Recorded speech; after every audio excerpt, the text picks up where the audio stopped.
ഭയങ്കര ടേസ്റ്റുള്ളൊരു ചോക്ലേറ്റ് കേക്കിൻ്റെ റെസിപ്പിയാണ്. നമുക്ക് ആ ഒരു ചോക്ലേറ്റ് ബ്രൗണി പോലെയൊക്കെ കഴിക്കാൻ പറ്റുന്നത്. അത്രയും ടേസ്റ്റിയാണ്. നമ്മൾ ബട്ടറൊക്കെ യൂസ് ചെയ്തിട്ടാണ് ചെയ്തെടുക്കുന്നത്. അപ്പോൾ ആദ്യം ഒരു 3 മുട്ട ഒരു ബൗളിലേക്ക് മാറ്റുക. ഇനി ഇതിലേക്ക് 2 ടീസ്പൂൺ വാനില എസൻസും കൂടി ചേർത്തിട്ടൊന്ന് ബീറ്റ് ചെയ്തെടുക്കാവേ.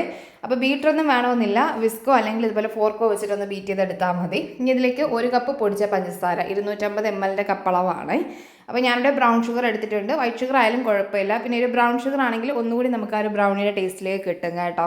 എന്നിട്ട് നല്ലപോലെ ഒന്നുകൂടി ബീറ്റ് ചെയ്തെടുത്തിട്ട് ഇതിലേക്ക് ആ ഒരു റോബസ്റ്റ പഴം ഒരു 3 പഴം എടുത്തിട്ടുണ്ട്. മിക്സിയിലൊന്നും അടിച്ചെടുക്കാതെ ഇതുപോലെ ഒന്ന് സ്പൂൺ വെച്ചോ ഫോർക്ക് വെച്ചോ ഒന്ന് ചെയ്ത് ഉടച്ചെടുത്താൽ മതി കേട്ടോ.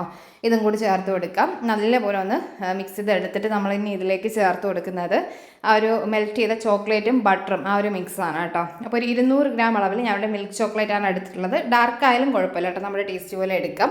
അതിലേക്കൊരു 100 ഗ്രാം അൺസാൾട്ടഡ് ബട്ടറും കൂടി ചേർത്ത് മെൽറ്റ് ചെയ്തിട്ട് നല്ലപോലെ ചൂടൊക്കെ മാറിയിട്ടാണ് ഇതിലേക്ക് ഒഴിച്ചു കൊടുത്തിട്ടുള്ളത്. വീണ്ടും മിക്സ് ചെയ്തെടുത്തിട്ട് ഇതിലേക്ക് ഇനി ഫ്ലോർ മിക്സ് ആണ് കൊടുക്കുന്നത്. ഇതിലേക്കൊരു 1.5 കപ്പ് മൈദ, പിന്നെ നമ്മൾ കൊക്കോ പൗഡർ ചേർത്ത് കൊടുക്കുന്നുണ്ട് ഒരു 4 ടേബിൾ സ്പൂണ്, പിന്നെ ബേക്കിംഗ് പൗഡർ ഒരു 1.25 ടീസ്പൂൺ ചേർത്ത് കൊടുക്കാം. ബേക്കിംഗ് സോഡ എടുക്കുന്നില്ല കേട്ടോ, ഒരു 1/4 ടീസ്പൂൺ ഉപ്പും കൂടി ചേർത്തിട്ട് നല്ലപോലെ ഒന്ന് മിക്സ് ചെയ്തിട്ട് ആ ഒരു ബാറ്ററും നമ്മൾ റെഡിയാക്കി എടുത്തിട്ടുണ്ട്.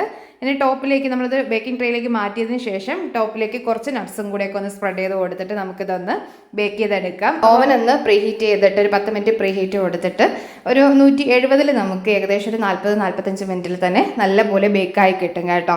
നമുക്ക് ചൂടോടി തന്നെ കട്ട് ചെയ്തെടുക്കാം. ഞാൻ ടോപ്പിലേക്ക് കുറച്ച് ചോക്ലേറ്റും കൂടി ഒന്ന് മെൽറ്റ് ചെയ്ത്, ചോക്ലേറ്റും മിൽക്ക് ചോക്ലേറ്റും വിപ്പിംഗ് ക്രീമുമായിട്ട് മെൽറ്റ് ചെയ്തിട്ട് എടുക്കുക, അല്ലെങ്കിൽ മിൽക്ക് ചോക്ലേറ്റിലേക്ക് കുറച്ച് പാലും കൂടി ചേർത്ത് ഒന്ന് മെൽറ്റ് ചെയ്തിട്ട് എടുത്താലും മതി കേട്ടോ. ഭയങ്കര ടേസ്റ്റിയാണ് കേട്ടോ. അപ്പോൾ എന്തായാലും ട്രൈ ആക്കി നോക്കണേ.